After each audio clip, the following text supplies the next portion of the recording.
The survivor-centered approach. When a person survives a form of gender-based violence, or GBV, that person can suffer physical, psychological, social, and economic consequences. In part due to harmful social norms and traditions, fear of retaliation and stigmatization, the survivor can feel disempowered, unable to take decisions, isolated from the community and sometimes their same family. In displacement situations, risks of GBV increase, especially for women and girls. To offer dignified and safe services care, it is fundamental that everyone engaged applies a survivor-centered approach. But what does it mean in practice? Adopting a survivor-centered approach means creating a supportive environment for survivors, in which their rights and wishes are respected, their safety is ensured, and they are treated with dignity and respect. A survivor-centered approach emphasizes that the person who suffers violence is the primary actor and is the decision-maker throughout the process. Those who provide specialized GBV response services should be sources of support and empathy to empower the survivor and support their recovery and healing. However, all humanitarian actors must also apply the survivor-centered approach when they receive a disclosure of GBV and make referrals. Let's consider how you can apply the survivor-centered approach in your work with GBV survivors and persons at risk. A survivor-centered approach is based on 4 guiding principles: safety, confidentiality, respect, and non-discrimination. Safety refers to both physical safety and security, and also psychological and emotional safety. This is your #1 priority. To ensure safety, always be aware of the risks of further violence survivors might be exposed to after telling somebody about the incident, or even just by staying in the violent environment.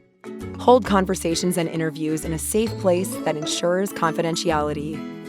Assess together with the survivor if they have a safe place to go, if they will be confronted with the perpetrator, or have other security issues. With their consent, take actions to ensure the safety of the survivor. Remember that any of our actions must avoid causing further harm to the survivor. The survivor owns their story. Confidentiality refers to a person's right to choose with whom they will or will not share their experience. To ensure confidentiality, do not share any information of the survivor with others. For example, if you need to share information with the GBV service provider when referring the case, you must have the informed consent of the survivor and only share the necessary information in a safe and protected manner. If you do not respect confidentiality and ensure data protection, you can put the survivor and their family at risk of further harm. Survivors could then be discouraged from seeking more help. Remember, if persons at risk and survivors do not have confidence in the service providers, they will not disclose their case and not seek help they might urgently need. Respect refers to treating all survivors with dignity and respect, ensuring their participation in the process, and respecting their choices and wishes. Remember, survivors are the primary actors here. Show that you believe the survivor, that you listen without questioning the story they are telling you, and that you don't blame them. Non-discrimination refers to ensuring that all survivors receive equal and fair treatment regardless of their age, disability, religion, gender identity, gender expression, sexual orientation, ethnicity, or any other characteristics. Be aware of your own prejudices when you engage with survivors. Be aware of the increased risks survivors may face based on their individual characteristics.